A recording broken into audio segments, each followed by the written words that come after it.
राधे राधे महाराज जी। जी राधे राधे। आपके चरणों में मेरा कोटि कोटि नमन। खुश रहिए। मेरे आपसे दो प्रश्न हैं। पहला, आप बताते हैं कि भगवान शंकर से बड़ा भगत भगवान का इस दुनिया में कोई नहीं है। तो जैसे हम राम जी को देखते हैं, उनके भी मस्तक पर भगवान श्रीमन नारायण के चरण होते हैं, पर जो शंकर जी होते हैं उनके मस्तक पर भगवान श्रीमन नारायण के चरण क्यों नहीं होते? उनके चरणों में भगवान श्रीमन नारायण का चरणामृत होता है। गंगा जी भगवान का चरणामृत है, तो चरणामृत को ही शंकर जी ने धारण कर रखा है अपने ऊपर, इसलिए शिव जी चरणामृत से ही खुश हैं।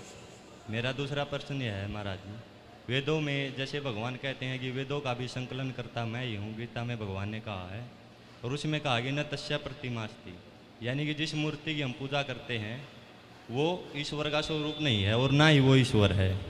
और गीता में भगवान जब अर्जुन को उपदेश देते हैं तो उसी में एक रास्ता ये भी बताते हैं कि मेरे को निराकार मानकर मेरे को पाना बहुत ही कठिन है, जबकि मेरा एक स्वरूप जानकर उसे प्रेम करके मेरे तक पहुंचना बहुत ही आसान है।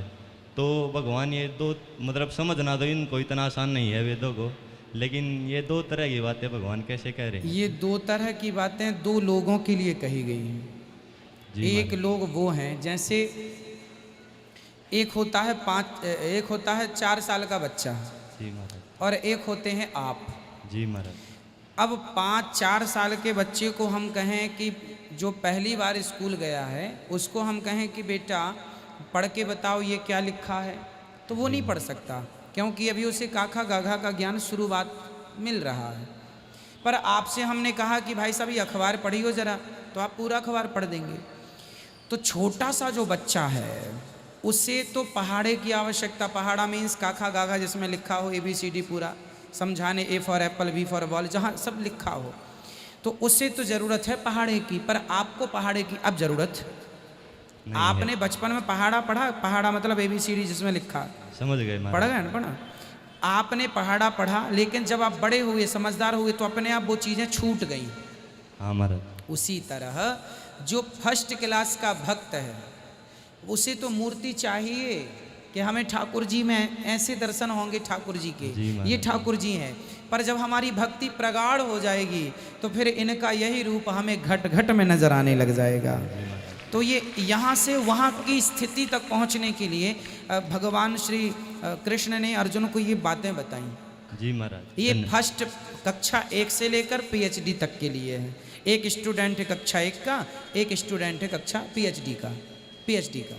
यानी कि भगवान है निराकारी। हाँ, भगवान तक पहुंचने के लिए भगवान ने ये सरल उपाय सगुण ही अगुण ही नहीं कछु भेदा। सगुण और अगुण, साकार और निराकार में कोई भेद नहीं है। जैसे पानी क्या होता है? निराकार, लेकिन वही बर्फ बन गया तो साकार हो गया। तो पानी ही बर्फ बना, कोई तीसरा लिक्विड पदार्थ तो नहीं लाए हमने। जी महाराज। पानी ही बर्फ बना। उसी प्रकार जो निराकार हैं वही सगुण साकार विट्ठल नाथ जी बन गए, वही बिहारी जी बन गए, वही जगन्नाथ जी बन गए, वही हैं।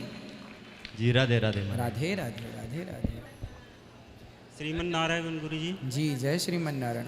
मैं गया बिहार से आया हूँ गुरु जी। मेरा प्रश्न था कि जैसे कोई पापी रहता है तो वो नरक में जाता है, उसका पता है कि क्या दिक्कतें झेलनी पड़ती है, लेकिन जो भगवत धाम को जाता है उनका लाइफ कैसा होता है गुरु जी?